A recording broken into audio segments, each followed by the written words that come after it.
Google data centre తర్లువాడలో 308 ఎకరాలు.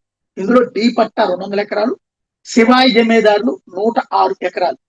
మొన్నటిదాకా ఒక్క రైతు అడ్డుపడ్డాడు, గణేష్ అనేటటువంటి రైతు. అతను కూడా కోర్టుకెళ్లి పోరాటం మీద అన్నటువంటి వ్యక్తి. గంటా శ్రీనివాసరావు అతన్ని కన్విన్స్ చేశాక 1.94 ఎకరాల అసైన్డ్ భూమి వస్తున్నట్టు ప్రకటించాడు.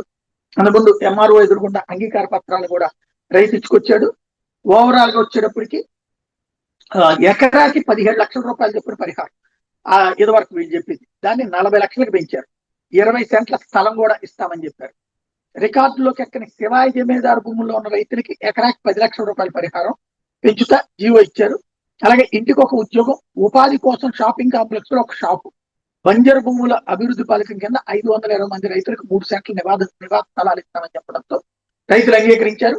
దీంతో భూసేకరణకు వ్యతిరేకంగా తర్లువాడ రైతుల పేరుతో కొందరు హైకోర్టులో పిటిషన్ వేసినటువంటి వాళ్ళు, అందులో ఓ చనిపోయిన రైతు పేరు ఉన్నటువంటి సందర్భంలో పోర్జరీ అని వివాదం అంతా రావడం, దాంతో కేసులు ఇవన్నీ కూడా నడిచి వాటికే భయపడ్డారా లేకపోతే ఇస్తానన్నటువంటి ప్రయోజనం బెనిఫిట్ ఉపయోగపడుతుందని చేశారా? టోటల్ గా వచ్చేటప్పటికి అక్కడేంటి ఈ మొత్తం సమస్య సాల్వ్ అయిపోయింది. ఇక అదానీ డేటా సెంటర్ అందామా, గూగుల్ డేటా సెంటర్ అందామా రాబోతుంది.